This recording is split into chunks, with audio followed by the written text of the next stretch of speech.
So you are the founder and CEO of Voix. Is that how you pronounce it? Mm-hmm. You're And you're you one of the first few also people to get it right. really, Yeah. and you are also the host of a pretty good podcast called Kickoff Sessions, and you've achieved 55 million plus views. I don't know how current this is, but it's a lot. 55 million plus views of podcast content, 5 million downloads of episodes, 500 episodes produced, 35 podcasts managed, and 1 million plus client revenue. But what I want to really know is, who is the Darren Lee that was pretty much growing up? Like, who were you growing up, and how did you end up where you are today? That's a good question, man. I definitely don't have a background in production or design or editing or videography or script writing or filmmaking. My background was mainly in sport, would you believe? So I Mm. grew up in Ireland, had a, was mainly, my main focus was just going to be sport, right? I wasn't particularly the most intelligent. I fumbled my way through a lot of school and whatnot. And what was worse than that as well was that I was actually told that I should stay away from school because I was too dyslexic for school as a kid.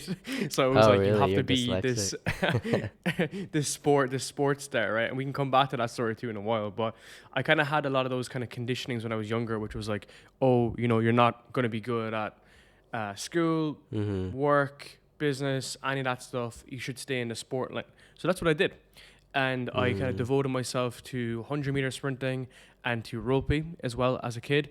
And I was pretty good, very good at one of them, kind of getting better and so on and so forth. But that was my main kind of zone of genius. And my kind of goal was to be an athlete because Mm. there wasn't really much more opportunity if I wasn't going to go down the school route, right? And I had this opportunity. So then for me, I threw everything at that. And that was where I learned a lot of playing the infinite game, cutting my teeth and things that are difficult, like being really dialed in, having a longer term view versus like everyone having a 24 hour view at the moment, right? But that Mm. was a way for me to basically go all in on something and forget about everything else. Up until when I was around 16, 17, I had a choice, which was, do I devote myself to sprinting and athletics and try become someone who goes to the Olympics, but you don't see that Mm. many Irish guys on the 100-meter line.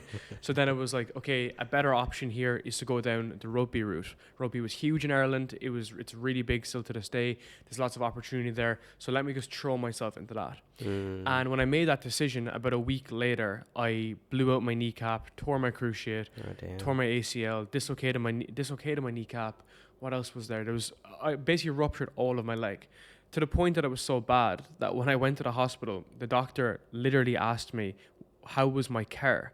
Because he thought that I was in a car crash and the car was totaled. My leg was so messed up, but I was just playing rugby at the time. So when that kind of like ended, I was basically left with honestly nothing. Like I was like 17, 18, I had no education, right? I just scraped through my exams, my early level, like high level exams. I mean, skin of my teeth. So no education, no sport. No. So I Yeah. basically had nothing at 17 years old. And that's when I went really down like the learning, education route. And basically when I was told that I couldn't read or write, I was like, fuck this, dude. Like, there's definitely a way around this. So I basically moved all of the focus from sport back into education. And that got Mm. myself into a pretty good university. Honestly scraped my way into it. It was definitely not elegant, I put it that way. It was like long, extreme hours to basically be able to even get in there. And during that process of recovering, when I was recovering from my injury, that's when I fell into bodybuilding. So now at 17, Mm. 18, I'm kind of at my prime ages for muscle development, getting Mm-hmm. bigger, getting focus on this. I wasn't really partying, probably a small bit, but I was kind of mainly focused on that. So Yeah. now I'm kind of basically in this ongoing pursuit whereby I have education on one side, which is very numeric, as much as I'm not a big believer in the education systems anymore. But at the time, it was very helpful to see that numbers.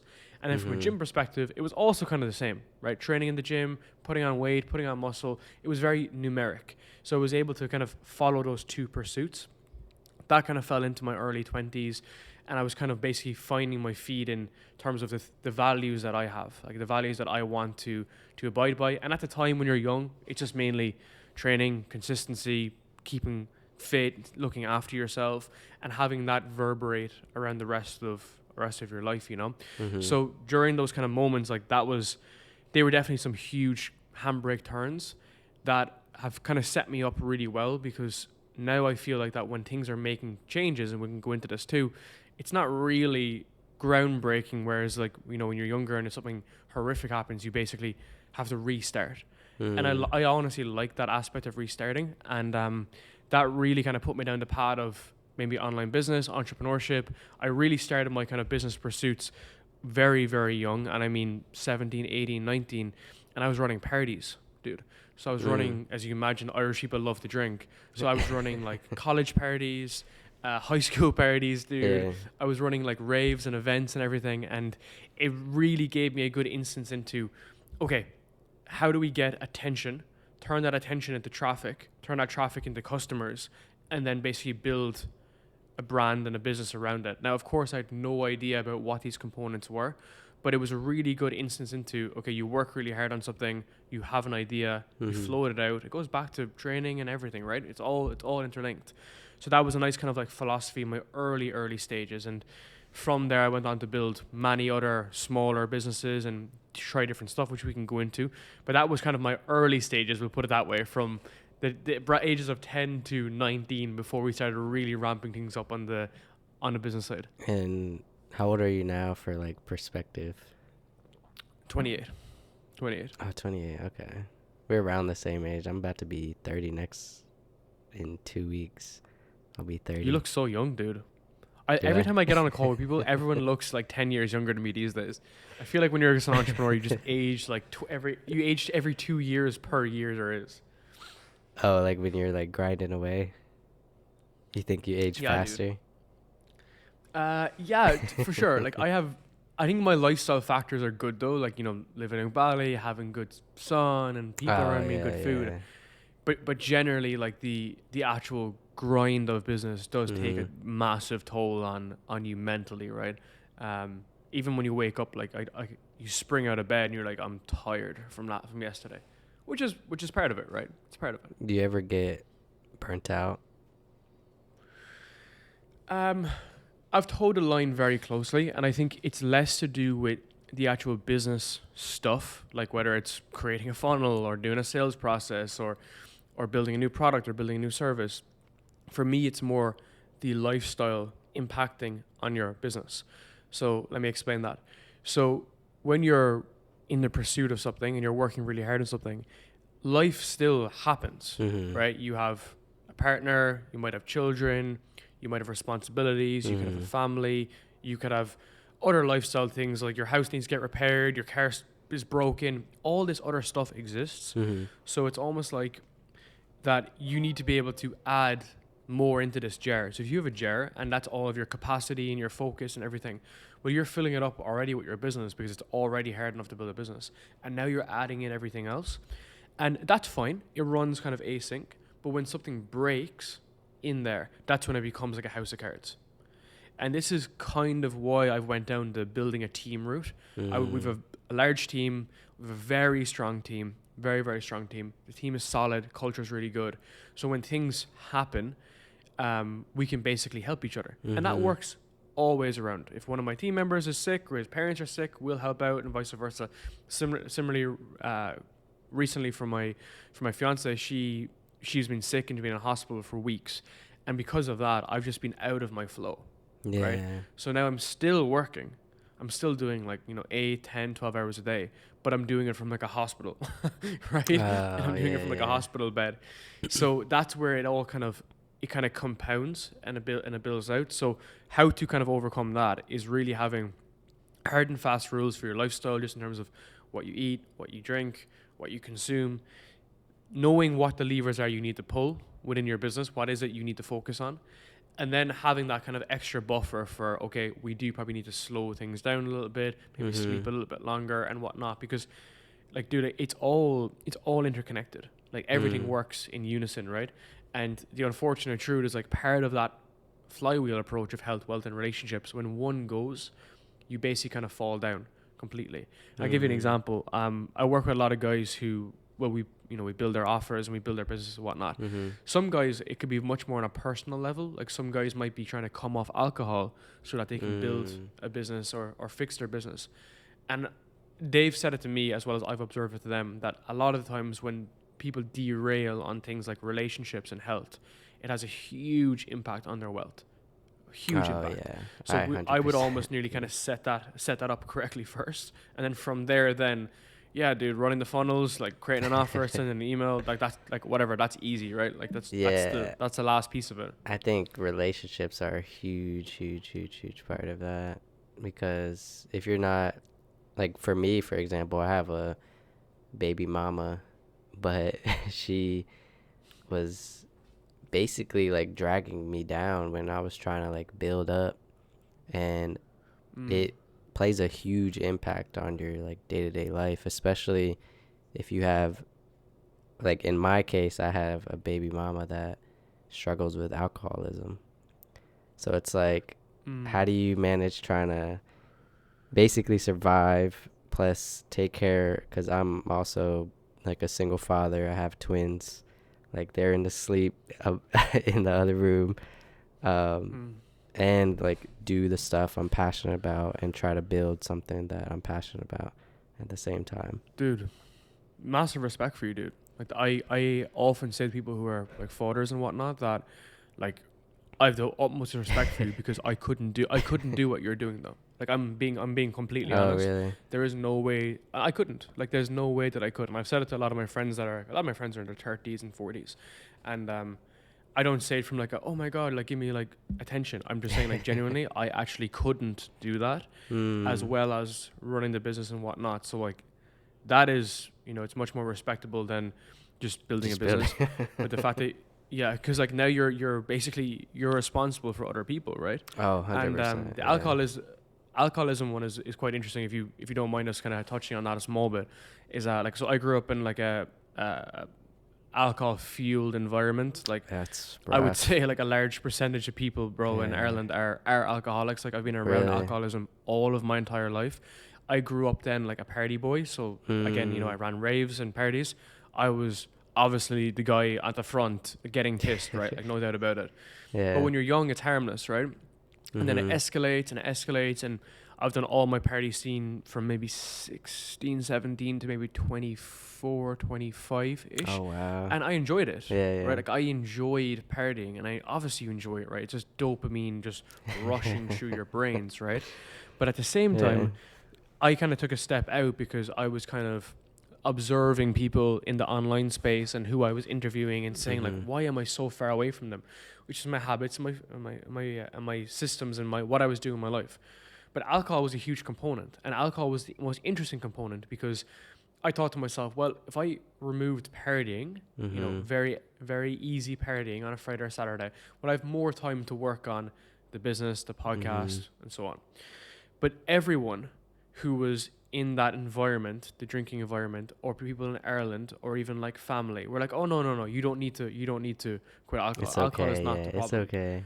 Alcohol isn't the issue. And I was like, that's interesting, right? That's an interesting observation, that out of all the drugs, alcohol is the only drug that no one is actually judging anyone on, and it has the biggest impact on. Like, dude, the amount of families like alcohol is like absolutely ripped into, because it's so easily accessible, and it's almost like the scapegoat, and it's devices. It is actually crazy, right? And it's been huge in my journey, and I've had like really, really fucked up experiences with alcohol and alcoholism within my family and within like everything. Like it played a huge destructive role for me growing up, which is why I don't drink anymore, right? And people always say like, oh, there's a saying in Ireland that if you don't drink, you have a problem. So if you have a problem, the fact that you don't drink, that let's say something has happened and now you don't drink. Whereas for me, I think you have a problem, therefore you drink.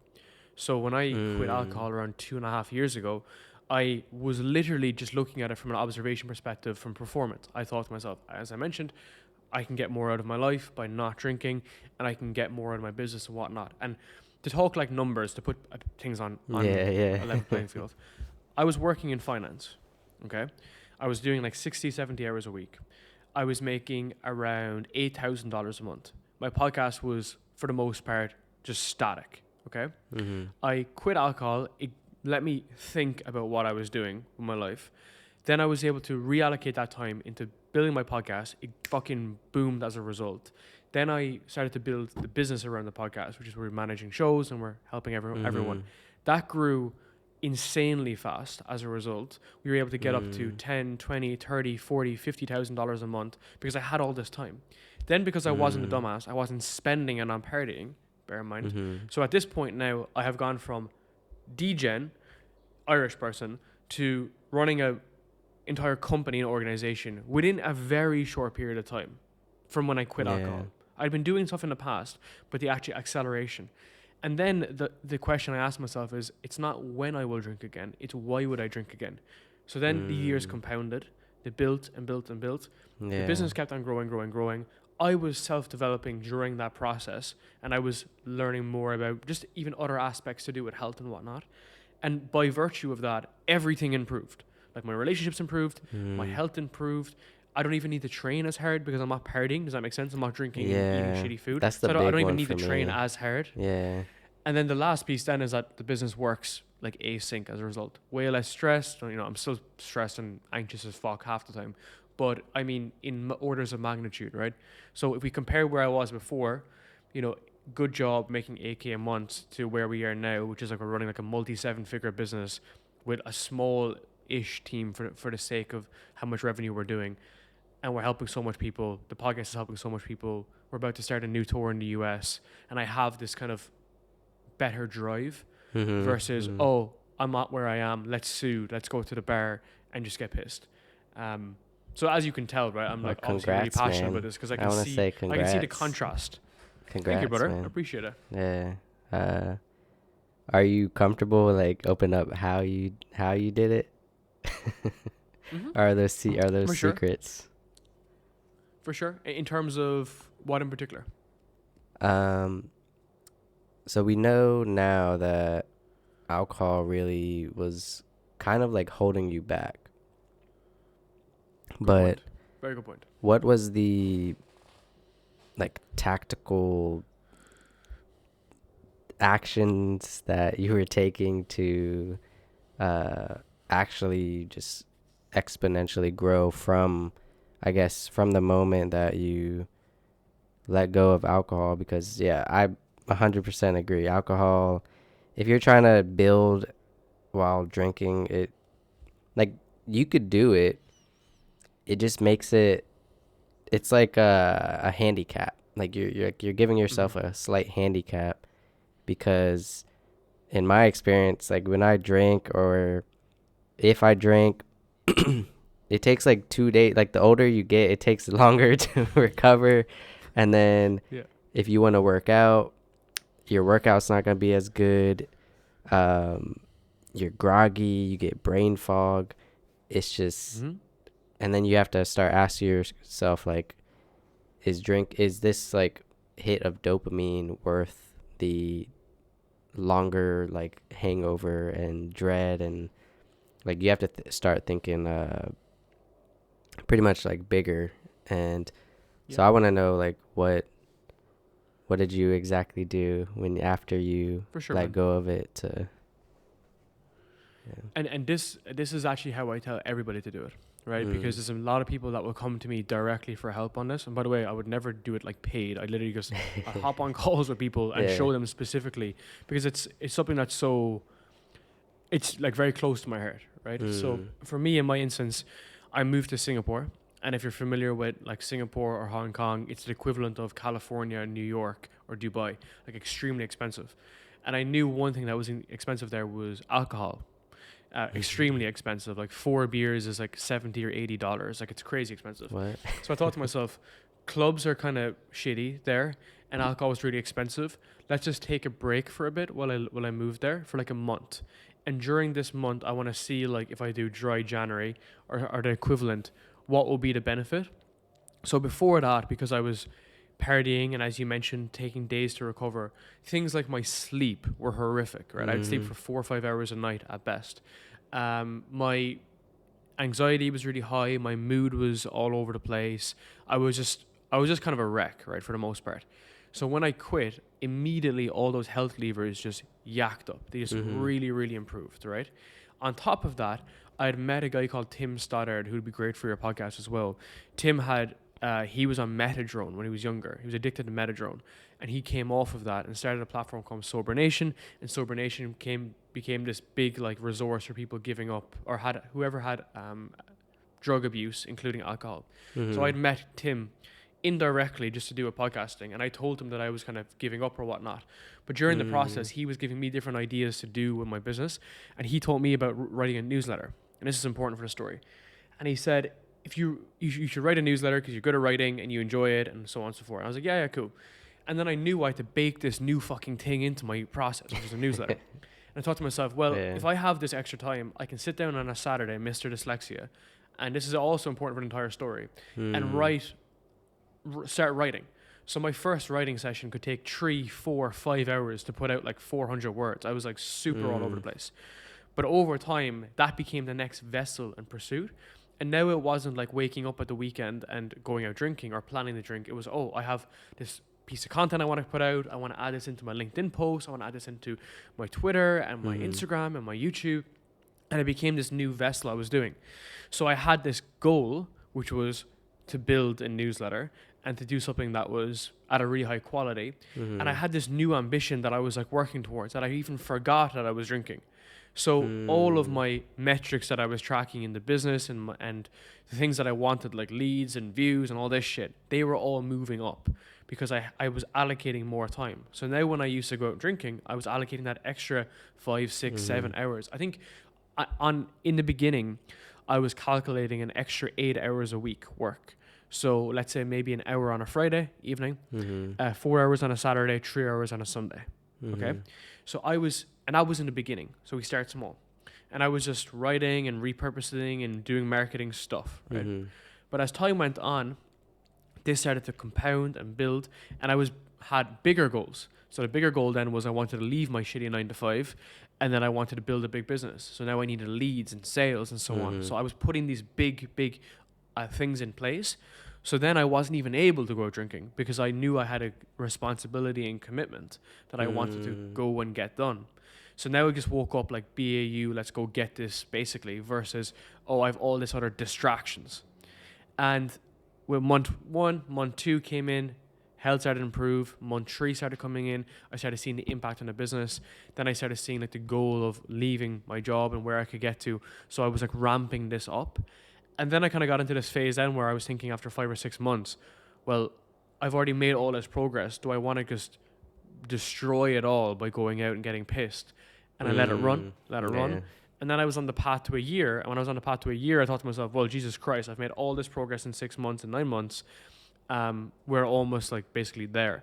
And from that point forward, I was able to really look at everything we've achieved and just keep on letting it run, right? It's just the compound interest, the compound effect as a result. So whenever I'm speaking to people and they're thinking like, what am I going to do when I give up alcohol? Dude, you just set a goal that's so big that even if you fail, you're going to make so much progress as a result. So let me give you an example. My scenario, my newsletter is not the biggest newsletter in the world. It helps a ton for our business, but it's not like my mate Tim, who has 50,000 people on his email list. I have like a couple of thousand max. And that for me is a success. Whereas if I didn't do it, I'd have none and I would be out partying, right? So we need to have like a vessel to kind of like a replacement, express yourselves in. Exactly. You need to replace it. So even things like this, I didn't really read that much, but now I read a lot. Yeah, so I just always have a few books on me because continuously that I'm always reading. I write a ton now as well. I'm doing more training. I'm doing more different things as well. And so what I'm trying to say is that you fill your cup with things that are much more like positive, right? Much more of like a positive trait versus, oh, we have this extra bit of time on the weekend from our job that we hate. Let's go basically soothe. And it's just been a nice way for me to basically position where I want to go to. And then it's less about like, oh, we're very limited on time. It's like, dude, I got time. Like we mentioned earlier, I was like, yeah, let's keep recording until so. I still have stuff I want to get done, but it's like, yeah, I have all this available resources. And the last point I'll make on this is, I mentioned around the 8 hours that I had, whereas now I'm playing an infinite game that I want to play, that I don't really care about current results and current cash and all this kind of stuff. So now when it comes to weekend, dude, I couldn't even tell you what day it is, genuinely. Like, the only reason why I know that it's Friday is because it's in the calendar. So tomorrow, I will just get up and do what I'm going to do today. Like, that's basically it. And the same on Sunday. So we're now in this state whereby we're working on things that we enjoy. And yes, it's tough. Yes, it's hard. But it's a pursuit that we want to play. And, if everything burned down tomorrow and I ended up with nothing, I'd still be a happy man. Because I'm on a trajectory and a path that I have put forward versus basically being assigned a path and then just taking that and having a miserable life. So I think a lot of people just for the most part don't think. And that's not to be like looking down on whatnot. I just think that genuinely they've been given a path like I was on, even when I was in university, even when I was playing sport. It wasn't really my path. And luckily for me, when I was 21, that's when I started some other businesses, which we can get into, which really opened my eyes into like what can be done. But you need to kind of devise that path yourself, right? You need to come to those conclusions yourself. Because if I just tell you this on a podcast, very difficult to implement information unless you feel the pain. And last thing I'll say on this, sorry, I know I'm fucking rambling, is my wife, I know she's really like, she's been really ill with like, not a chronic illness, but just like an illness basically. And about 6 months ago, I had kind of pointed out to her what was wrong. And it wasn't bad at the time, but I was like, maybe it was to do with, what did I say specifically? I said it was specifically to do with hydration, one thing. And secondly, I said it was to do with fiber. Those are the two things, okay? And when we talked about it, she's like, no. And I was like, trust me, I just think this is true. I think it's something to do with this. And then it only took 6 months and for her to get extremely sick and for us to go to a private clinic in Bangkok, for her to be like, okay, yeah, that's what's wrong. And that's nothing to do with her. It's just that most people need to feel the pain before they make the change. It's being problem aware. So again, with alcohol, with food, with training, most people aren't problem aware. So therefore they're not willing to make a change. And that's just the unfortunate truth of human behavior. It's inertia. We don't want to make changes unless we're really feel backed compelled. Against the wall, yeah. And you probably have seen that too, or right? We have with the military to. stuff as well, with training. Yeah. So, man, that was that was a lot. I guess, what's your relationship with alcohol now? Because I know you don't plan on doing it again, but yeah, I just like, how do you feel now? Like, what if somebody just was like I don't know, here, just take a sip or something? So I'm not against people drinking alcohol. I'm against me drinking alcohol. There's a difference. So like, people can do whatever they want, and some people claim they have a good relationship with alcohol. I think some people do. I honestly think that Americans have a better relationship with alcohol than Irish, UK, and Australian people. Like, we are just known for abusing shit, right? Obviously, you guys got all the serious stuff like meth and shit. Well, now it's fentanyl, man. Now like people are dropping like flies over here from fentanyl. Okay, so that's a step further. Right? Thankfully, I haven't been at that stage. But from an alcohol sense, I think there's less volume of alcohol per average person. Like, I'm talking someone who's in a corporate job and so on and so forth. This is purely observation, right? But I think for the most part, sorry, my dogs are barking. But as a result of that, if someone has a decent relationship and they enjoy a bit of whiskey or whatever, so on and so forth. But my logic is that if you're not where you want to be, then if you simply removed alcohol, you could get there faster. Because you pay for speed, right? Everything is to do with speed. Bro, you can do anything, or you could build a massive business, but it's about how long could you take it. You could do it in 5 years, Some guys will do 50. Some guys could do 150. But there's a speed component. So I think if you're looking to make a change, the first thing you can pull is alcohol. It's the first thing you can just pull out. So Yeah. that's my only kind of take on it. I wouldn't go back on my own alcohol. Like I'm not gonna drink again. It's definitely not in my sight at all. I would never say never, but for the most part, I don't want to because I've seen how destructive it is in my own No, ecosystem. Let's put it that way. Yeah, it's, man. Yeah, I've also seen the worst of it. It's just, it turns people What's your into, take on like, it? like right now I'm really trying to cut it because like I'm in like the phase of like I was kind of addicted to it, and then I'm trying to just like completely cut it out now. And I think it's been like 9 days since I drank. And last time I drank, What do you struggle with? man, I think it's like the feeling. Even like just it's like I have to remind myself of like the pain for some reason. I don't know what, I don't know if I was like traumatized from my ex being like drunk all the time. But even if it's just like a glass of wine, it's weird. It's like, oh, let me just drink one glass and then I get this little feeling. And then now that I'm getting older, even a glass of wine, like the next morning, you feel like shit after a glass of wine. Yeah, man. So it's, well, it's not worth it. I think there's two sides to it, right? If you're someone who like enjoys wine and wants to have a glass or something, cool, right? But if you're kind of geared like me, which is much more like an addictive personality, Okay. you know, like people call like addiction in business obsessed, right? And then everything else then is an addiction. So I would say like I'm an obsessed individual, right? So whether that's obsessed with like their TV show, whether it's fitness, whether it's training, whether it's alcohol, I'm like obsessed with things, right? Which is why I've kind of like really went balls deep in the podcast stuff because I liked it and I was like, Jesus Christ, I can do this forever, right? So I kind of have that like don't need a finish line attitude, and that don't need a finish line attitude in an alcohol sense is fucking wild, right? It's crazy. And from the outset, I would never I said I would have a problem, but I just observed my own tendencies to be like, if I like something, I'm going to do more of it. And that's why for me, it's best to remove something like that, right? Because if it's not going to be good for me, I prefer it just to not be in my sight, right? And dude, I even noticed this with just other things, right? Like alcohol aside, my fiance was sick. We were like watching just like Netflix, right? Because she basically can't move for the most part.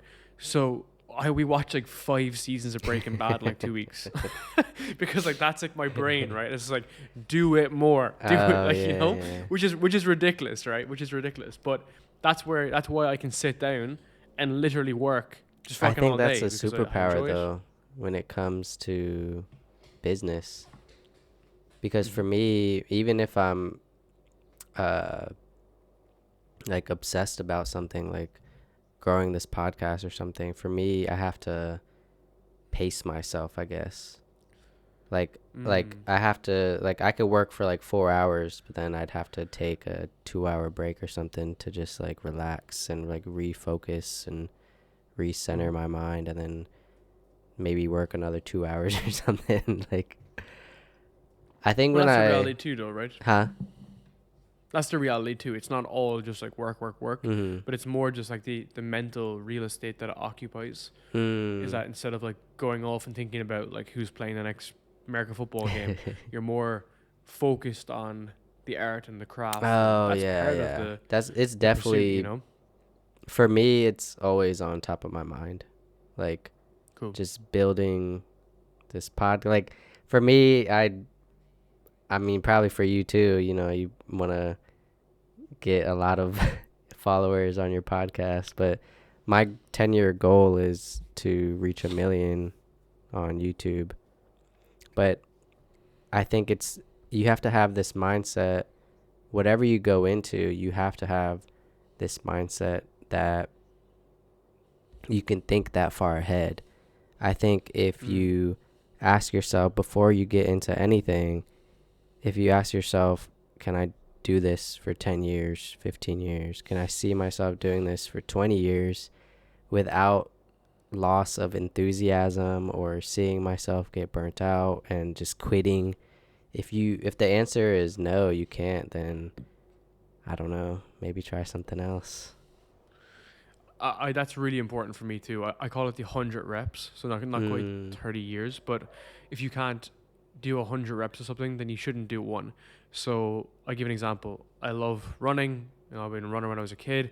I've been doing long distance running, but I know that long distance running actually isn't good for my business. Like, being completely transparent. Like, I know when I'm doing these fucking 2-3 hour runs, they're 1-3 hours away from me working, but then I take so much time for recovery.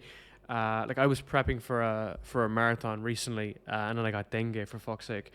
But I would run in the morning, then I would have the physio in my house, and then I would be in like the recovery zone place in the evening, and then I would also be doing something else. So it was just pulling away from the goal. Whereas for me, like fitness, the podcast, the business, it's much more of an infinite game pursuit. And then we add in more things. And of course you can explore, or you can explore new things, right? And not giving away too much. Like, I'm doing a lot of long form writing at the moment, like a lot of it.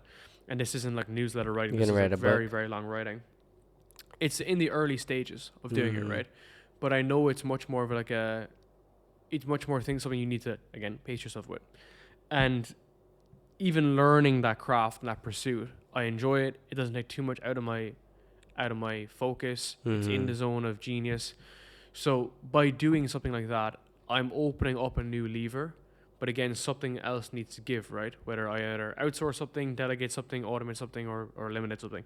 So I've just been kind of like floating with that idea, because I know that the reality of doing something at a high level requires insane levels of focus, iterations, changes, and so on and so forth. Compound interest. Kind of, exactly, I think that's right? Whereas the big one. For me, and it all kind of combines, right? Like, the marketing you learn from your podcast can also be used for your business, and then can also be used for your content and so on. So you're learning more adjacent skills, learning what people want. You can show that up in different ways. So for me, it's less about like the next 30 days, and it's more about the past 5 years and how those past 5 years will impact the next 30 days. And that's why even like a lot of guys that we work with within our company, we generally work with older people who are in their 40s and 50s, because they have 20 years of brand equity built or experience built. Okay. So when we build a business on the back end for them, or build content for them on the back end, it's usually pretty easy, because they're not like, 21 effectively. So it's an easier process to kind of build. So that's kind of how I think about it. Where we are now at 28 is going to be vastly different where we are at 38. It's just going to keep on building. And I've even noticed that between a lot of my like creator friends, like some of them are like 24, 25 making 100K a month. And I'm like, that's cool. Yeah. But I can't wait to see where you're going to be in 10 years. Because that's going to be like 1-2 million a month. Because they already have done all the right stuff through their early 20s and so on. Yeah, I've seen your podcast with Jay Waller. That was a great one. What a guy. Yeah, I love him because he makes the tradesman like popular. Like he emphasizes the importance of tradesmen, which many people just don't. Like, you don't not a lot of people, unless you like grew up around it or like fell into it, it's not glamorized, but it's like it's the backbone of the world. Really. That's why I love him. He's a great guy, man. A lot of people have mentioned that to me as well, like they kind of found me through that podcast. We might be doing more work with Justin as well soon. We are in contact quite a lot. It's a cool guy. I think I found you on Twitter or Threads. I think I just kept seeing your posts, and then nice. Yeah, I've been ripping so much bullshit on Threads these days. I think that's where I found you, honestly. It was like Twitter, Threads, and I was like, damn, this is the type of like, I always follow people who have like positive content and like entrepreneurial mindset content. I always follow that type of cool, stuff. Man. But that's cool, because they're small platforms, right? So it's kind of cool that you found discovery on that side versus like YouTube, which is for mainly video stuff, right? Yeah, that I think yeah, it was mainly through Threads that I found you. And then I just Cool. was stalking you. No, I'm just kidding. Deep down the funnel. But so I guess what opened your mind from this path that you were supposed to follow or that society wanted you to follow? What opened your mind to not follow that path and do your own thing? Exposure. So when I was early 20s and I was going through the college system, I did an internship in London in the UK, and I was in like big investment banks, all that kind of shit. And when I was making absolute pennies, and I was working like 50, 60 hours a week, and everyone was trying to look busy and everyone tried to look wealthy. And this has been very important for me as well, that I've observed that most people who look wealthy actually aren't wealthy, and most people who have long hair and just run around with random vests on are actually the wealthy people, right? Yeah. Financially, but more on a health basis too. So I was very much caught in that kind of rat race trap. And I've seen guys like 27, 28 driving Porsches they couldn't afford. Like, I literally have a photo on my phone of a guy that's like 27, 28, and I know for a fact they can't like afford the cars, right? Because they're not making that much money in these corporate jobs, right? So it's Yeah. funny. So I kind of realized pretty quickly that this was just a scam for the most part. Mm.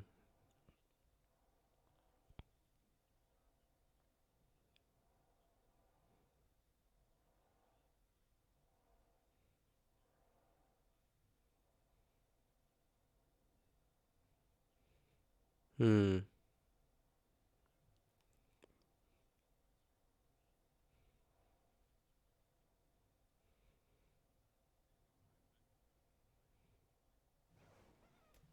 Mhm.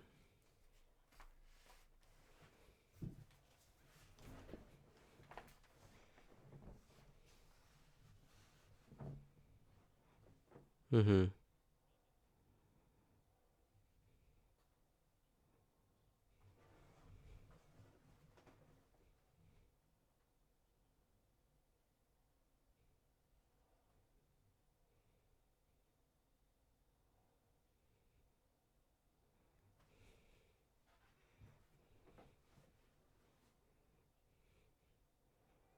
Mm.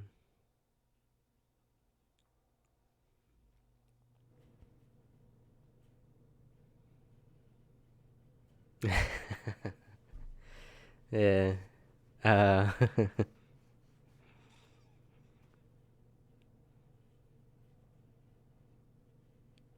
Mhm.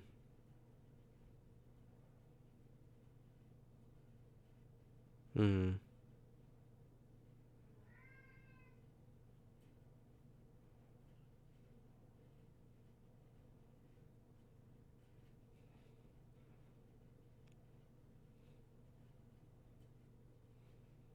Mm.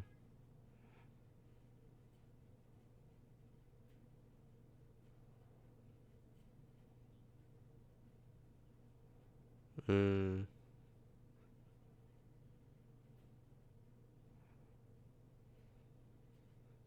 Okay.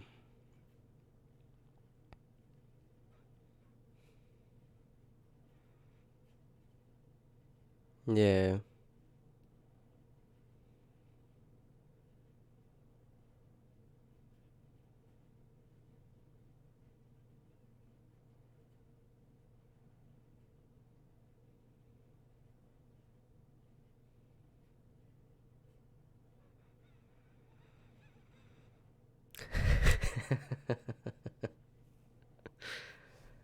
Oh.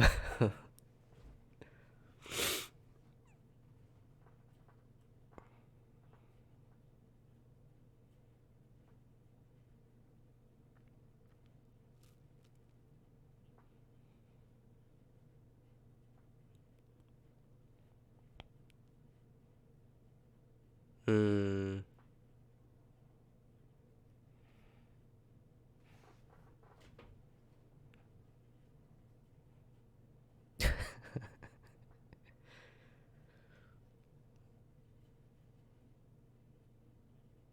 Mm.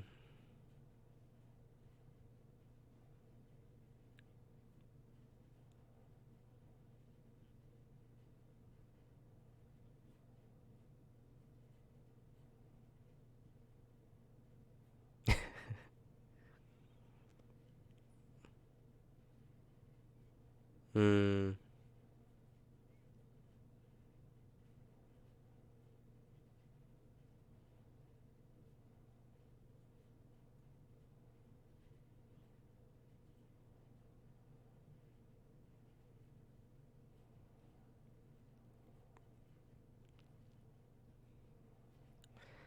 Oh yeah.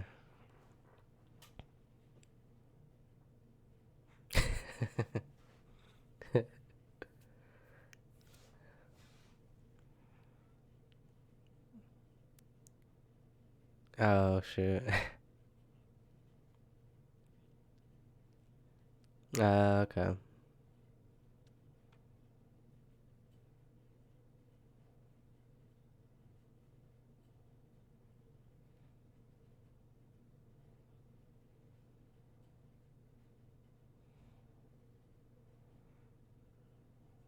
Mm.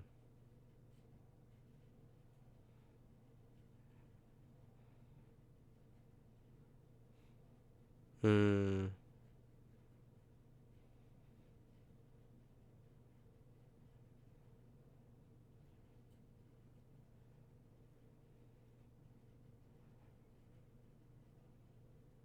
Mm. Okay.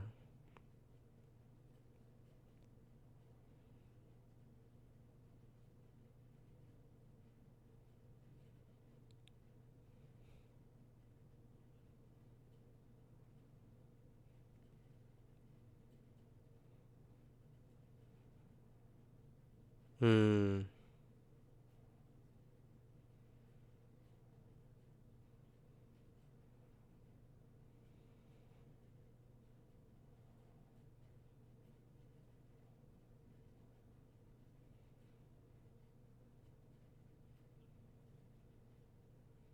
Mm.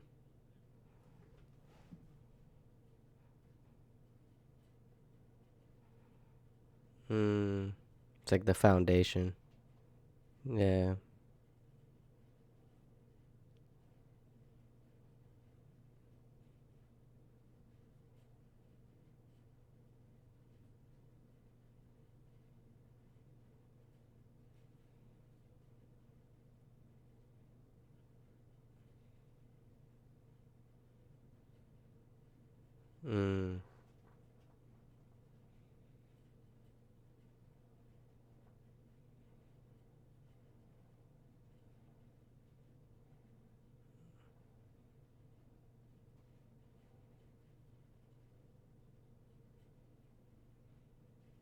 Mm. So are you like kind of like a not like a sass, but kind of maybe?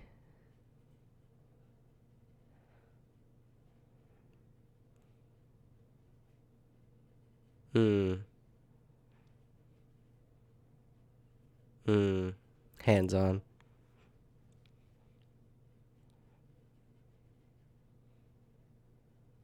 Oh, damn.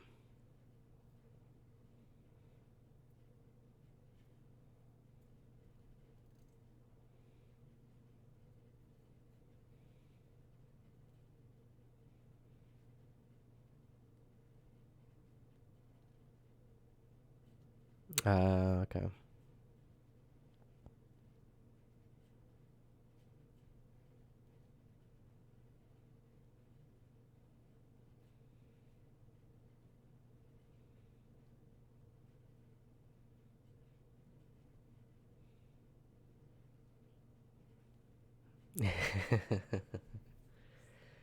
Yeah.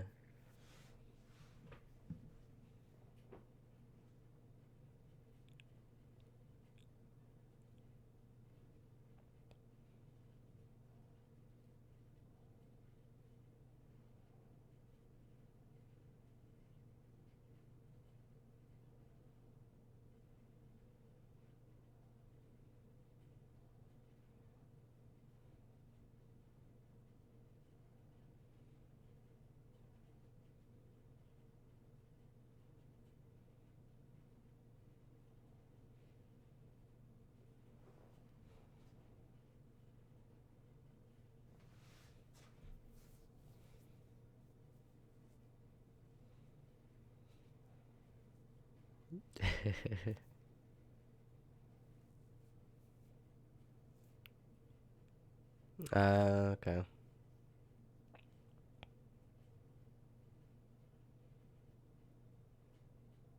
Mm,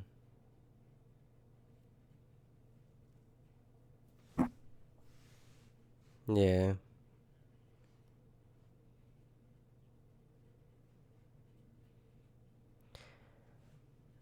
How do you help people get over this, like, I guess this fear of, uh, this fear or this mindset switch that is needed to help them understand that they can, like, you could do it now and not 10 years from now. For sure. So it's more to do with people that are actually builders, right? And you can have no business in the beginning, but it's people who want to build stuff, right? Because that becomes much more of a natural progression versus being just a broke creator, right? Because if you're going on that kind of creator route, like you're really playing a different game. You know, we've had a couple people that have come to try to work with us, and they're like, "Yeah, I want to make like funny videos," and I'm like, "I'm not the dude for funny, right? Go to like a comedy show or something for funny. You're not gonna find a lot of that here, right? So Yeah. that's a progression. So again, I started out my show just trying to figure things out, just learn. But then I was quickly able to realize that, like, okay, the problems that I face are the problems that other people face too. We're always saying we're not unique. We're actually not unique. The problems that you have are the exact same problems that someone else has. So that's when we were able to kind of build this. I call it the growth flywheel method, which is like strategy, growth, monetization. When you have the strategy right, well, then you can grow it. And if you don't have the growth right, you're not going to be able to monetize it. So it's like an equation. The strategy and growth is monetization. But if you're just growing something like a dating podcast and it doesn't solve any problem on the strategy side, well, no wonder you're not making any money, right? And this is why the biggest creators often make the least amount of money. If you see guys who are just putting on like funny videos and shit, they're usually broke for the most part, right? They usually can't even get anyone to buy from their audience, whereas smaller audiences can print a shit ton of cash when they're solving specific problems for specific people. Yeah. And that's a big change for me, right? Like I had a one-to-one with a client last night, and it's a B2B sales podcast that's based in Germany. And the first thing we did yesterday was look at his analytics. He had small enough views, 400, 500 views per episode, but all of his views were based in Germany, and it was a German language, so he knew he was getting the right people. So I was like, dude, how much more people do you want, right? Because there's only so many people who like that, right? Exactly.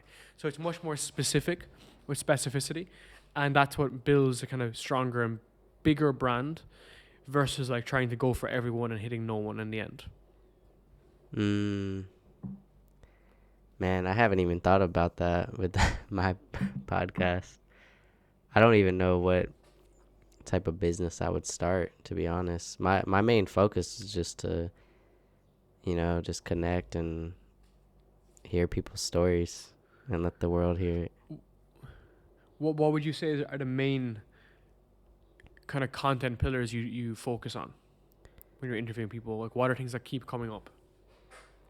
Well, I mean, my mission for the podcast is for whoever listens, to spread more purpose in their lives, to live a more passionate life, and to find more peace in their life. So I guess health and wellness, like health, mindset, wellness. And you're already working in the kind of fitness space already, right? Mm-hmm. So it's almost like you're building that up. And is that in person or online that you're working in there? In person. You can take that online, dude. You know? How would I do? Dude, online coaching is huge, right? Do you get me? So like we see that already. That's already an opportunity. Is that you're making content around people's like, wellness, health. Your specialty is in-person training or whatnot. You can bring that in online. Like I have a coach, dude. We've never met in person for the past 4 years. I've paid him every single month. It's been online. We just do check-ins once a week. We just do check-ins on Loom. Yeah, dude. And he just fixes my meal plans, my training plan. He looks at my sleep. He observes everything in the back end. He just gives me updates. He has a bunch of clients. He has like 40, 50 clients. He's making 5, 10, 20K a month. Yeah, and then I'm helping him. But but you're not actually doing the It's training, not like right? like you're just it doesn't take as much time of your personal time. Yeah. fraction, dude. Yeah. Dude, he's literally just checking in and making sure that I'm hitting my It's criteria. like an accountability and that, partner. yeah, exactly. But like that's where real coaching is made, right? Because if you're specifically with someone all the time, they're not making any changes in that period of time. So I'll give you an example. Within our incubator, we offer one-to-ones as well with people. Now that's a higher ticket version, but we are not getting on one-to-one calls every week. We're going to do it quarterly. And the reason being is because in a 60-minute period of time, we can set a strategy. We can set exactly what you should be doing for 90 days, and then you can go and execute over 90 days. And then we'll meet back up, and then we'll check performance against there. Because if you, or alternative, people can do it monthly. It's up to them. Because otherwise, there's not enough of a variance in the time to make changes. So that's why if you are helping people with their fitness, health, maybe mindset and stuff, coaching people in the online space is huge, dude. Like that's 90% of the industry, right? Yeah. Again, it's knowledge. The knowledge that you've That's acquired from being in the military, having this brand, having this positioning that with people, and helping them get to whatever it could be, right? It could be improving their health, fitness, and performance, career, whatever. You just need to have like a simple offer that people can go from point A to point B. So in my instance, it's no growth to growth. It's no business to business. It's just putting them on that path. And that's the transformation that you need to just kind of create for your ideal listener and potentially ideal customer. Oops. Well, thanks for that advice, man. I'm going to execute on that. Pleasure, man. But, so your mission is to help young people live richer, more fulfilled lives. I guess, how do you do that? How do you accomplish that mission? It's giving people the information that most people won't give them, right? Because in the space of education and as you're learning and as you're getting older, the information you have is actually decreasing. You know, when you go to school, you get given a criteria, you go to university, and then when you leave, your education diminishes. And most people never learn a thing afterwards. Whereas through all of my free content, for the past 4 years, almost 5 years, it's always been about giving people the most relevant, relatable information that they can go and utilize right now in their business, in their lifestyle. The reason why it's around like living a richer and more fulfilling life is because richer is nuance. Richer is money in the bank, but it's also more time, more freedom, better health. And fulfillment side is basically just working on things that you enjoy. As I mentioned, I spend all my Saturdays and all my Sundays working on my business because I actually deep down enjoy it. Yes, it might be difficult at times, but that's given me the access to have these 250 amazing guests that have given me everything through every single episode because I pull it out of them, right? And there's lots of guys who have gone through all of Kickoff sessions and really learned everything and implemented as a result, and I've built massive businesses and better lives as a result. There's a ton of people who have barely said anything to me over the course of the years and will just show up with a screenshot of like the revenue they're making or the place that they live or where they've moved to or the life that they have. And some of it is from me, but some of it is from the guest. It's together, it's collaborative. And that's always been the goal because for me, when I started, I didn't have that resource. The closest thing I had to it was a podcast like Tim Ferriss or Lex Friedman, but it was not relatable, right? It wasn't someone who was in their mid-20s who was trying to figure this stuff out. Whereas for me, I just sit down with people who are killers, my age, younger, a little bit older, and we're learning what's happening now. Like, that's what's really important. And it's become a vessel for me as well to have that feedback loop, to learn, like I was going to give you some advice there, you know, what to do now. And one of my team members mentioned it to me recently, saying that my podcast is usually now, it's a based on where I'm at in my life. The questions I ask are about where I am at in my business, what I want to see differently. And that brings people along a journey because the guys who started with us now have businesses and now they've evolved during that period of time. So that's the broader impact play, as I mentioned. We have this bigger impact that we can help more people with. And that's why content is the best source of information. So the funny thing is that now where the show is at is that many of my guests listen to the show, which is crazy. Because like these guys are running $100 million businesses and they're sitting down listening to Kickoff sessions on a Thursday morning when the episode's released on a Wednesday, which is cool, right? Like that's kind of where we want to get to. So the quality of the content is so high that when people listen, they know they're getting shit that they can actually implement right now. And that's what builds a brand, builds a trust, and that's ultimately what I'm after. What advice would you give to somebody that maybe wants to start creating content but doesn't know where to start? Solve a specific problem for a specific user. Because the problem is most people are kind of running around in circles thinking, oh, I'm going to show some lifestyle stuff, me on vacation, some motivational quotes. It goes nowhere. It falls on deaf ears.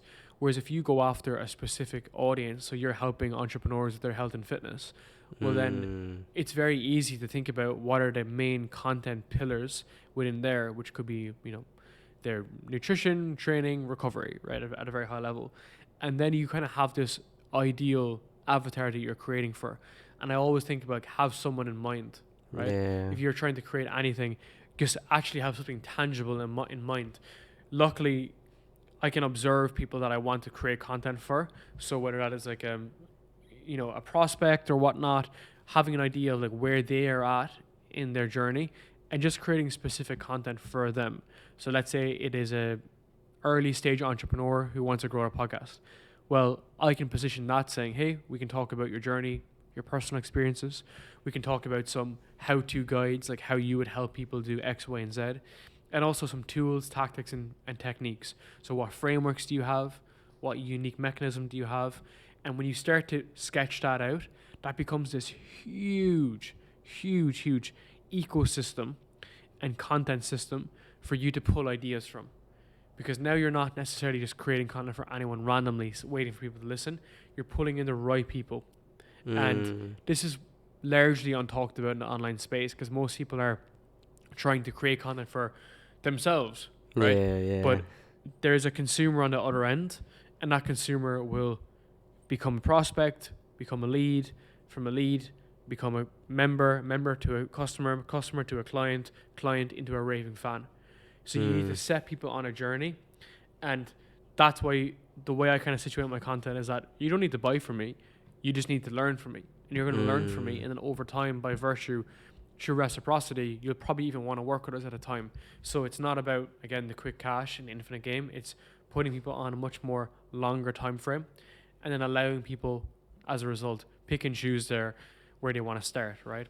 And that's how you build a content business. It's not a creator. It's a very solid business, and your front end, marketing and sales, is just content. That's it. And that's where, we can sit there and have these conversations all day, learn more, divulge your ideas, and that's what people are going to buy at the end of the day, right? People buy the story, not the product. So that's where the way we got to kind of situate our content and our brand. I think that's huge because that's one thing I've learned from people like I don't know if you've heard of Ryan Serhant, or you haven't heard of Ryan Serhant? No. Or Alex Hormozy. You probably heard of him. They basically are just like Ryan Serhant is one of the biggest, I guess, real estate brokers in the world. He's written 3 books, and yeah, he says kind of the same thing where it's just like, just always, like, I guess, market yourself, like just always be known. And the same thing with Alex Hormozy is just give free invaluable content out, and that's like your I guess your lead or whatever to if you start teaching people for free and they see the value in that, they're gonna eventually want to work with you or do whatever. And it's Ascension model, right? I always talk about the Ascension, that people will ascend from a free user into a paid user, like a SaaS, right? And you need to kind of put people on a journey for that too.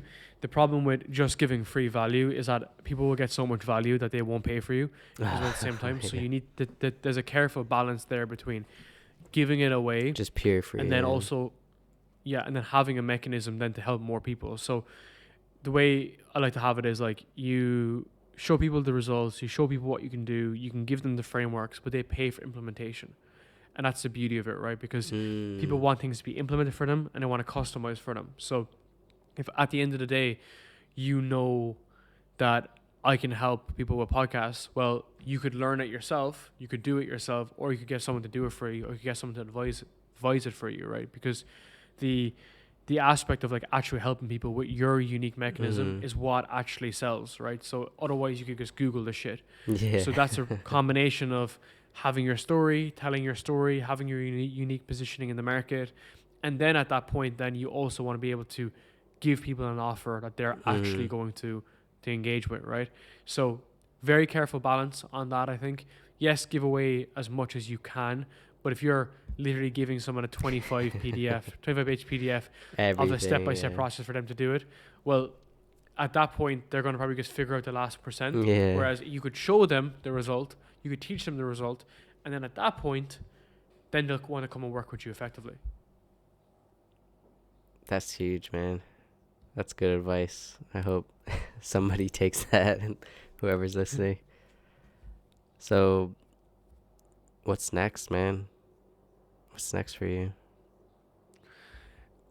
We want to keep building all of Oaks really, really aggressively. So on the Done For You side, as well as the incubator is much more of like a personal pursuit because we can just help more people. I do find that to be more like an enjoyable business to run. Still obviously under the same house. And then just to crank up a lot of our content. So we're starting our US tour next week, and that's going to be in LA, Scottsdale, Miami, and New York. So I think I have 30 podcasts in 30 days, effectively, which is going to be pretty intense. So that's going to be really big. And then, again, as I mentioned, I'm early stages of writing a book. So I'm going to be just working on that over the next couple of months. But that's going to be a longer term play, right? Because you don't write a book overnight. So they're my kind of main kind of levers, which is build the books as much as possible, keep growing kickoff sessions, and then just seeing what else can we do around the fringes that benefit the pursuit, right? That's the main thing, is that how can we move it forward at a better rate and follow curiosity too at the same time. I like to say now that the most part, a lot of stuff I do every day is following that curiosity. Obviously some things I don't enjoy, but you have to do a lot of things you don't enjoy really to be able to enable a life for curiosity. Oh yeah, man. Everything, like almost everything I do, it's like I have this other voice in my head where it's like, man, I don't feel like doing this crap. And then like I'll do it anyways. Especially fitness stuff. Like I started this 100 burpees a day for 100 days challenge. And every day I just do not feel like doing these damn burpees. But I just do them anyways. What day are you on? I'm on 14. Tomorrow's 15. Ooh. That's a lot. Yeah, man, you should try it out. 100 burpees a day. And that's not the whole workout. Like you could still do your regular bodybuilding or weight training, whatever. That's just like an extra challenge. Yeah, man, those things are dangerous, right? Like that's what you want. That's what builds a killer. Doing those 100 days. That's 3 months of work, dude. That's cool. So, do you have like I don't even want to say like end goal, or like what's your like ultimate vision for yourself? I think the concept of like end goals is like a wrong positioning. It's like part of the infinite game is that it keeps on playing, right? You don't win, you just keep on playing. So for me, it's much more broader impact. So whether it's through kickoff sessions helping people live a richer and more fulfilling life, or whether in Voix helping people grow their podcast, build a business, and do things that they really enjoy on the back end of their content, they're two pursuits for me that I just love following through. and making sure that I'm in alignment with those every day and I'm moving forward on that, and dude, like that's it, right? There's nothing else from there on that point. Because like for me, it's not about like finishing, right? Yeah. I fully believe that when I'm 60, 70, 80, I'm going to be investing in startups, doing this stuff, building my own stuff, just keep on playing that game. And that's for me where I feel most enjoyable. The question I kind of ask is like, why would I want to stop, right? If this is what I enjoy doing, then what else am I going to do? That's basically my That's my so answer, true. right? No. What else would I do, right? Because I still add in all the other Yeah. shit that I enjoy doing, like reading, training, Whatever. walking, whatever. I can still do all that and just basically kind of maximize and optimize my lifestyle around there. How do you, or what would you tell somebody that maybe hasn't found that yet? They are still in the rat race. They maybe haven't had their mind open yet to these possibilities.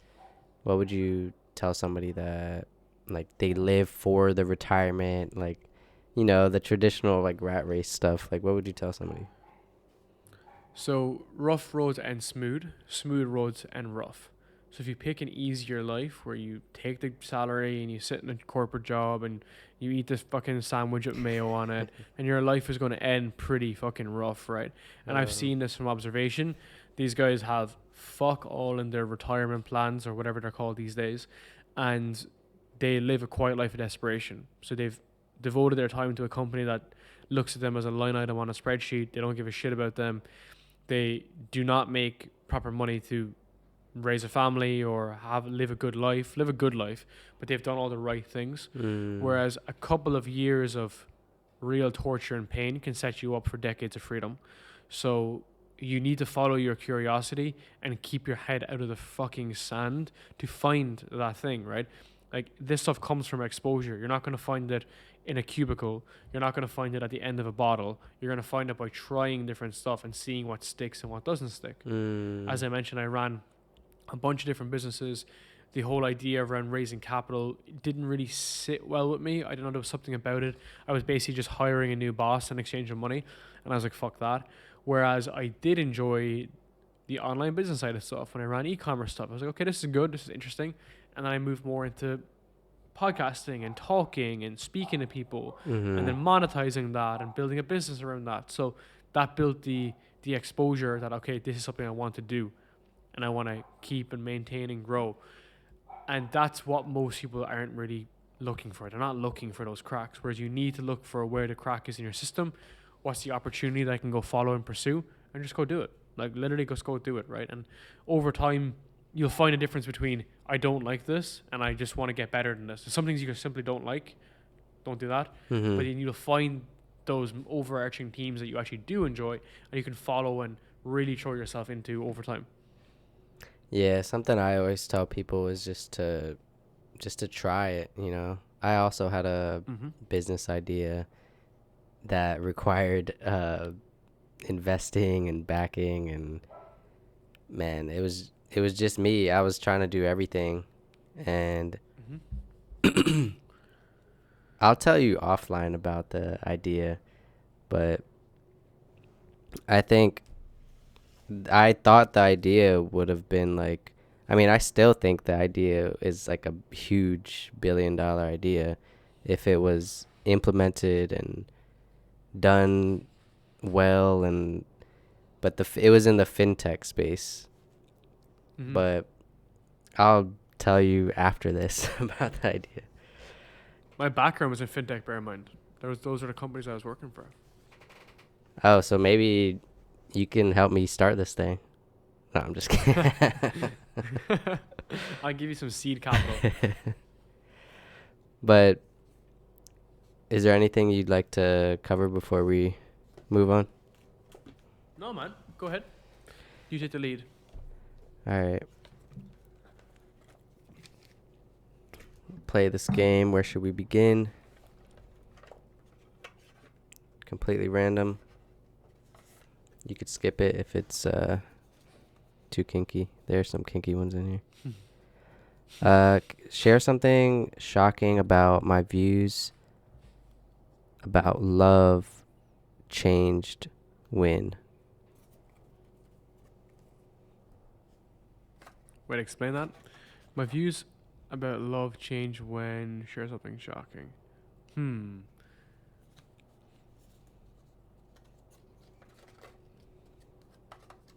I think it's when I met my fiance initially, because in the like UK fucking space or UK Irish space, like everyone is a product of who they're dating.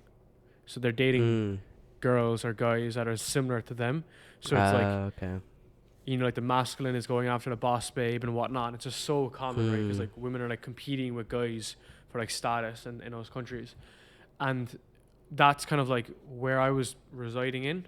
Whereas when I met my fiance, she's super like feminine, just like she's girl, plays with dogs, chills, doesn't need to work, whatever. And like I much prefer that dynamic, which is like she can just chill the fuck out. And she's downstairs right now, just like relaxing at like Friday, like 11 o'clock in the morning. Yeah. And then I can just go do my pursuits. And then she puts me in the best position and I put her in her best position. So if it was the opposite, if I, dude, I couldn't think of anything worse than dating someone that was like me, that was trying to compete on monthly recurring revenue. Like I could not think of anything worse in the world, right? And that's the unfortunate truth of a lot of relationships. They're either two people are feminine or two people are masculine. And then it's just like, it's No, just, that is huge. the universe doesn't work like that. No, yeah, I truly believe in the traditional roles, but I also think it's okay if you could figure it out if somebody is more masculine or they're both masculine. It's funny because Alex Hormozy is the first thing that came to my mind, and his wife now, I think they're married, but yeah, they're both fucking super masculine, go-getter mentality that you think would like never work in a real relationship, but they made it work. Yeah, so it goes back to, again, as you mentioned, understanding your triggers, right? I know in that instance, they like almost had a conversation early on that it would be like a business relationship, like they're together to help each other within business, but they're also together as a result. And then as a result, then like that's worked really well. It's worked very, very well. And that's a unique position to find someone who has the same drive as you. But at the same time, if you're just getting someone else who's also ambitious, they can be tearing you down. Because often when you meet someone who's at the same level as you or same drive, probably familiar in the army as well, they often compete. And I don't want to compete with fucking anyone, especially when it's my spouse. So because they're propelling each other forward, that's great. But I see some like competition within there. Whereas when you flip the script and have like a masculine and feminine approach, they actually will help you push you on. And that's what's happened a lot with Elise, is the fact that I've said, oh, I want to try this and do this and do this. And she's like, okay, just do it. You know, like this is a position, this is what you should do. And there's less of a competitive nature. Yeah. And it's much more like a happier it's more pursuit. Supportive. So yeah. Exactly. And you need a support structure, dude, right? If you had someone competing with you, by like the opposite of competition, the antithesis of competition is support. It's the opposite. So because of that, like that's who you don't want in your seat, unless you find, of course, the nuance, which is what life is, right?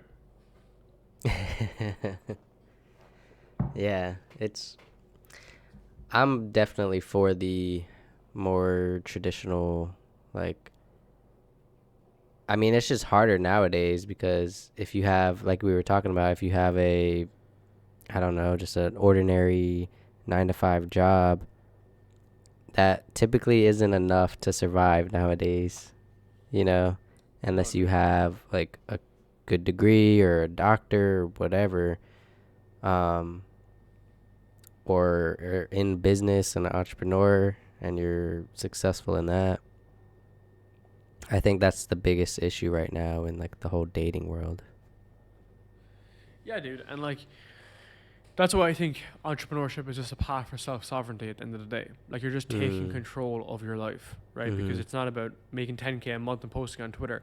It's just about being in control of your own destiny and having actually a view of where you want to go and a path to get to where you want to go. And then therefore that opens the doors for you, whether it's relationships, business, health and whatnot. Like it's literally 11 o'clock in the morning and we're just chatting. You know what I mean? Like, I don't have to be anywhere, right? And even like yesterday, where was I yesterday? I was flying back from Bangkok to Bali last night, and I just, because of the flights, it was awkward. I basically just like didn't have any time like on work with my team yesterday. And like, it's okay because I run the company, you know? So these things happen and it comes in seasons and so on, but you have better control. So then taking that into a relationship context, if you want a partner who's much more feminine and relaxed and chill, you can do that if you're an entrepreneur, right? Whereas if you're both jostling for like who's making as much money in the house, surviving, yeah, not a good relationship. And dude, I think like that world has it upside down. Like, this is the reason why I don't live in the West, right? Is because like this is actually part of the system. And I can rant on this all day. Is the fact that, let's say you're two average people, okay? Two average people here. And as a result, you're both making, let's say, 40,000 USD a year, which is like probably that's average. Yeah. Okay? So you're making 80K. Then you have a child. And now, as a result of having a child, someone has to take care of the child. Yeah. So instead of someone trying to instead of someone having to make more money, okay? Let's say the masculine tries to make more money to make 80 to 100 to 150K to 200K a year. The woman has to work her way back into work. So by going back into work, she's now taking like a part-time job. So now she's making less. So we've gone from 40 to 40 to 40 to 30. But the childcare is going to be what, 2,000 a month? So that's 24K. That's just for childcare, as in terms of the time it's taking to take care of the child, versus obviously all the other nuances which you're obviously much more familiar with than me. So by virtue of this, that system is designed to make those people under more pressure. Because if you flip the script and had one guy or girl, pick your fucking poison, to make the cash, let's say get to 150K, 250K, 400K a year, then the other person doesn't have to pay for the childcare and can take care of the kid and they can do it together. And if you want to talk about like taking care of children, well, you could work from home and you could both do it together. Okay? So there's that marriage. And one last point I'll say on this is that, let's say a guy is at 150K a year. It's easier for him to add an extra 50,000 than it is for someone who's making 40K to add an extra 50,000. Okay? Let me give an example. Because if you're at 150K, to make an extra 50,000, it's about 35%. Whereas if you're at 40K, to make an extra 50,000 is an extra 125%. Okay? So again, it goes back to leverage. It's orders of magnitude harder to make more money. And that's part of the system. This is actually the logic why these people are making less money. Because now that you've got back to work, you're also taxed like 40% if you're in California or if you're in Ireland. So now you're making even less. And now with the disposable less money, you're paying that into child support and so on and so forth. So the reason I'm saying this is because what does that lead to? It leads to friction in a relationship. Because the number one relationship like problem is going to be like money conversations and so on and so forth. So now this has become a gaping hole. And now you're also exhausted and doing all the other challenges of raising children and so on and so forth. So you've just created a friction environment just by following the path you were told to follow. And now we see like divorce rate, what is it, like 50%, 60%? Or a lot of people aren't even getting married nowadays. They're not. Yeah. They just don't. Yeah. Yeah. So I think like if you didn't find like a partner you were truly like in love with, then yeah, you shouldn't get married, right? You don't need to. But anyway, though, like a lot of people get married for fuck knows what reasons, right? But does that make sense? Like, no, 100%. On that too, right? That's but I've ran the numbers on this logically.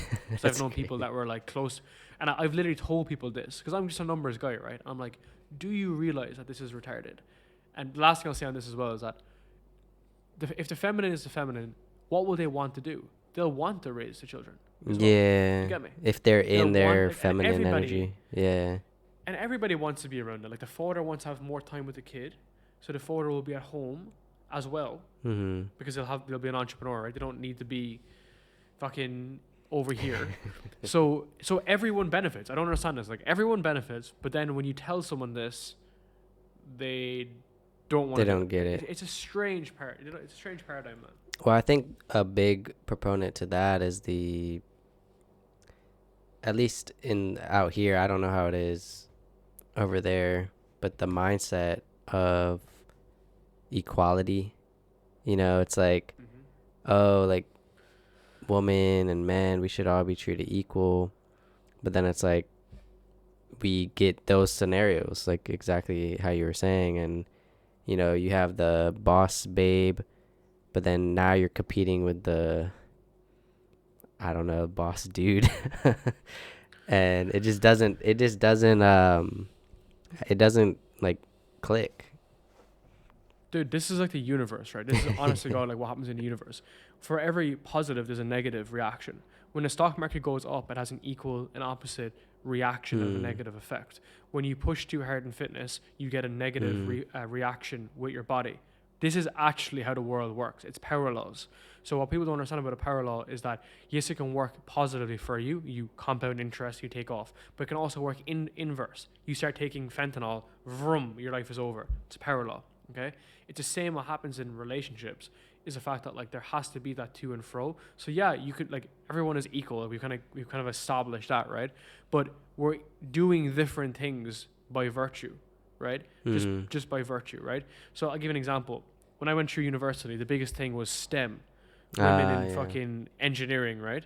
But back then, a lot of people didn't want to do it. So of course there's less people that are doing it, right? So just like by virtue, it's an arbitrary metric that doesn't make sense. So yes, you have less people in STEM careers, less females in STEM careers, but they also didn't want to do it, or they weren't asked that they want to do it until you made them feel bad for not doing it. And that's part of the system, bro. Is that like, instead of being happy about what you have, like in your life, you're now being told on all spectrums that you're not good enough unless you have that thing, or you don't work hard enough. So it works both ways.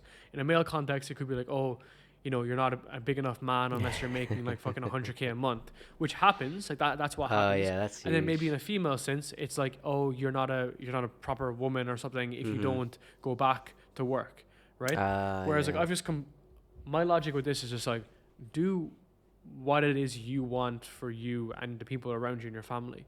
If you want to be working and you think that's better for you and you enjoy it, then go do it. If you don't want to do it, then don't do it. Like I literally say to Elise all the time, I'm like, you can do whatever you want. She's like, great, because I don't want to do that. I'm like, perfect. Do y'all want to have kids? We're all better off. I actually don't. You don't? Yeah, no, I actually don't. I don't think it's suited for me, to be honest. Really? Lifestyle, travel. Yeah, I just don't think it's suited for me. Just even like, yeah, it's never been in my ideology, let's put it that way. So, you know, like, I don't know, has this happened to you? But like when I was younger and stuff, I never growing up ever thought about it. Like it never came into my mind, ever. And then just even as a child, like just like the concept of doing it. And then even as I've gotten older, I've taken on more responsibility and so on and so forth. I don't want to. Yeah, I just don't really want to. And I have like 4 dogs and shit. And those are your babies. not a human person. What about yourself? Like, how did you think through that process yourself? Well, for me, I think it's always been engraved into like my my upbringing, because my mom was a single mom, had 4 kids. She was the one grinding away, and my grandma is the one that mainly raised us.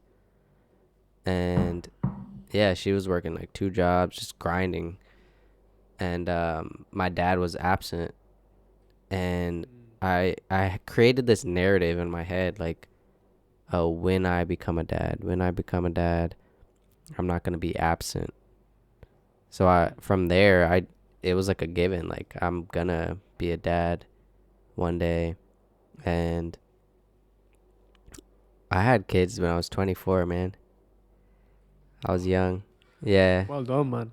And it's cool that you recognize, like, you wanted to be you wanted to make it change to the path.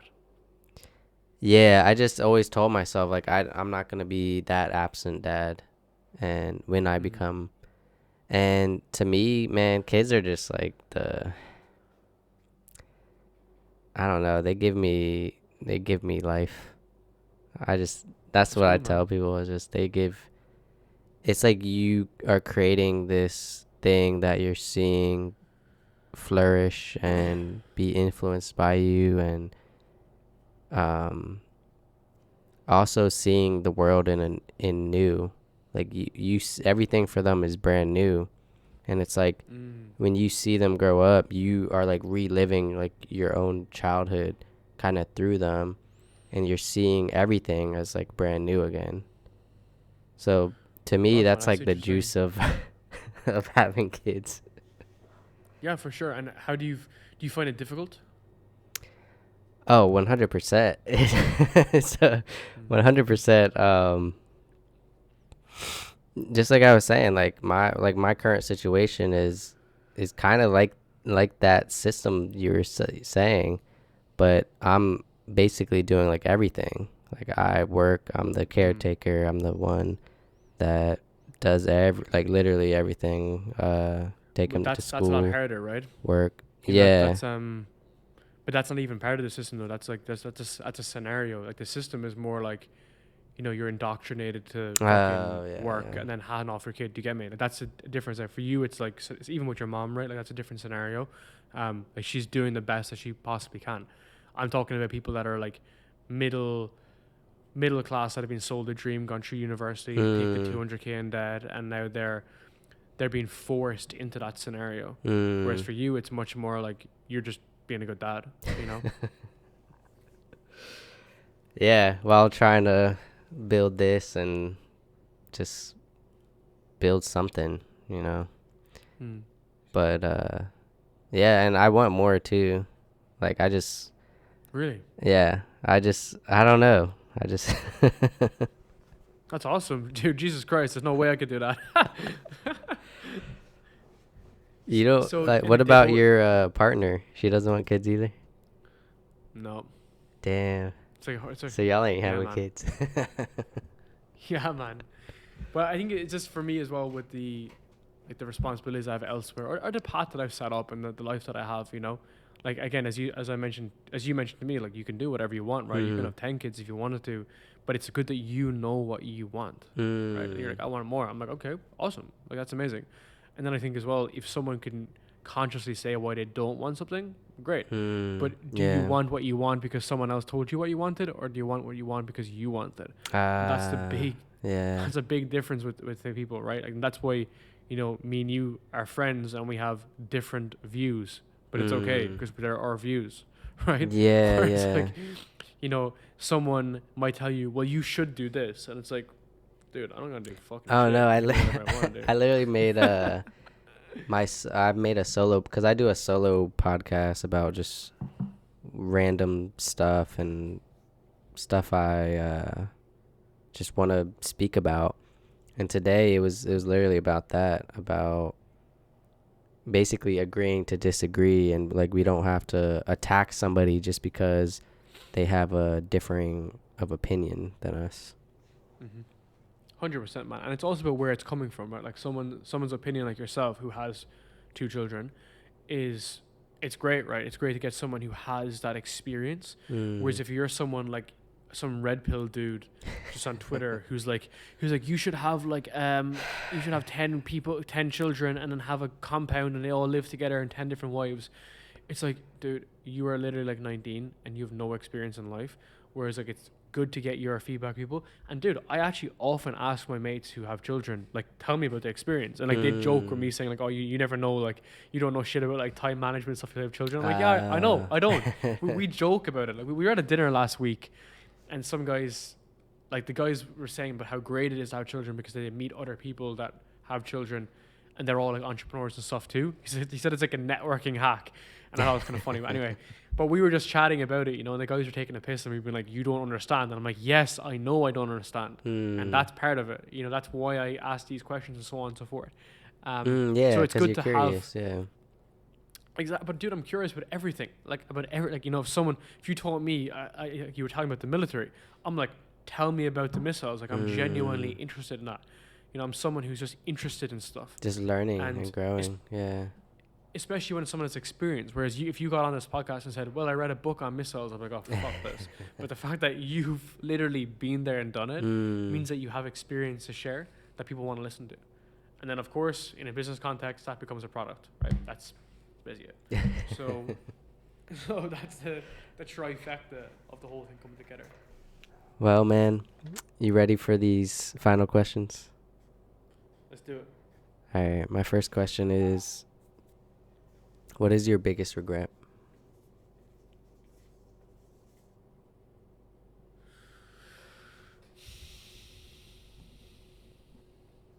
Spending the money that I made on things that I didn't need. And I don't mean like Bugattis and shit. Like I invested so much money in like people that I knew I shouldn't have done. And I just like, people don't meet you at where you're at in your journey. And I just basically made way too much money way too young to be able to like really process where the money should be going. And then as a result, and that can be relative, right? Some people that's 10 million, some people that's 1 million, some people that's 100K. And I bought things for people that weren't like shiny objects, but just things that I just, looking back at it, I'm like, Jesus Christ, that was such a bad idea. Really? Yeah, dude. Really, really bad. Like really bad stuff, basically. I think I'm like a natural like saver. So I always just want to save or live a frugal life, like a minimal, very minimal, like just buy things that I absolutely need and very rarely Same. buy stuff that I guess want. So I'll give you a context on this, just give it a detail. This wasn't like a Rolex. It was like, you know, helping people through like financial struggles and stuff like this. But so it was more like that, and like helping people with the resources that I had, because they were like struggling and whatnot. Whether that's loans and mortgages and all that kind of shit. And I thought it would have, basically it was just received completely differently, and it was just very much more taken advantage of. But I was just kind of naive and thinking like, oh, I'm helping people. Were they like again, family or friends or? Yeah, exactly. And like to your point, I still live a very minimal life, you know, like very, very simple. Like, dude, like I'm drinking coffee out of a fucking jar. like dude, like I'm not like a flashy guy at all. And I wouldn't even buy things for people that are flashy as well. Like I wouldn't be like that. But I help people, right? And honestly, dude, like that can really come back to bite you, which I learned, which I don't really know why, but you know what I mean. Which is so strange to even talk about. But yeah, you know, people receive things differently. Something to be mindful of. Yeah, that's one thing to be, I guess, wary of whenever you start to become successful and you get these leeches that try to take from you that weren't there for you, or now they're just trying to be close to you for obvious or not obvious reasons. So I'll put it this way, right? Is that if you're on the way up and things are going well, well then everybody wants to be around you, right? But if things have gone a turn or things are not going well, those people wouldn't have been so positive along the way, or even been there to begin with. So for me, the past couple of years, yeah, there's been like dips and stuff, but it's kind of been mostly upwards, right, for the most part. So yeah, like we're all having fun, right? Like, it's fucking like everything's going well. Like even the and it's not like we're doing stupid shit, but I just mean the conversation style. It's easy when you're winning, right? When your favorite team is winning, it's easy when it's winning. And then in the pursuit of that, as you mentioned, like leeches and whatnot, well, that's when it comes up. And I've had that with friends too, though, and stuff like this. Just, you know, when you give people, we talk about free content, right? When you give people too much value, almost in that regard, like people do take it out of context, because people's intentions are not always the same as yours, right? Yeah. Well, who or what has made the biggest impact in your life so far? To keep it simple, I'd say Ned Phillips. So Ned has been on my podcast a few times. I met him in Singapore. He built a huge fintech company in Singapore. The second I met him, he basically like changed my entire life. Like he's basically been like a father to myself.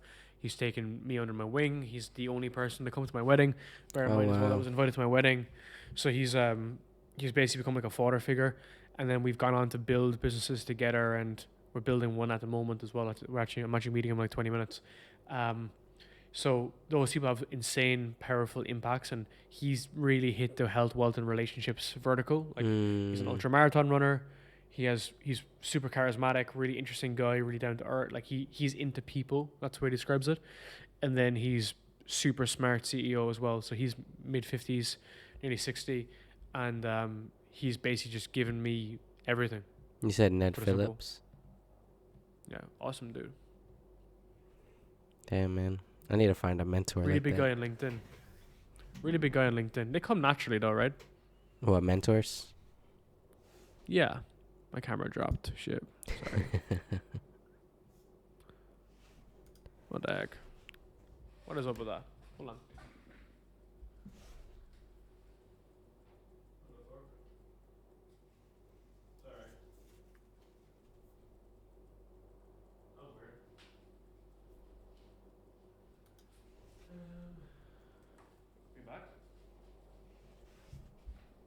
The camera just turned off. That was weird. Anyway. Oh, is he the founder at Bamboo? Yeah. Awesome guy. Okay, I see him. Oh, he's older. Yeah, he's a cool dude. Damn. That's awesome, dude. What is one lesson that you had to learn the hard way? Ooh. Jesus Christ, there's not one, there's thousands. Yeah.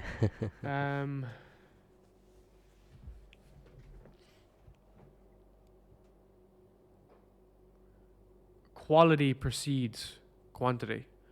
So you can only make something of quality standard by doing an insane amount of quantity. So like the reps you do in the gym, they get better with time. Same with writing, speaking, building. I am so like not focused on like making the perfect plan.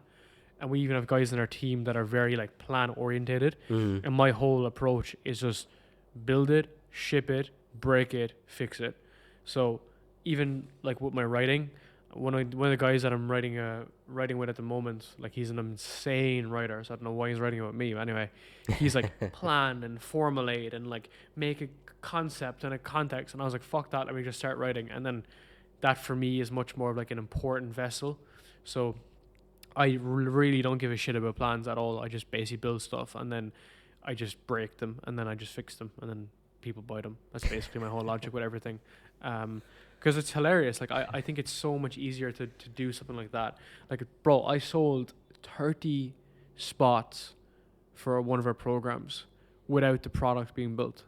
And then I built it afterwards. I didn't have any idea of the product. None. I just said it was to do with podcasting.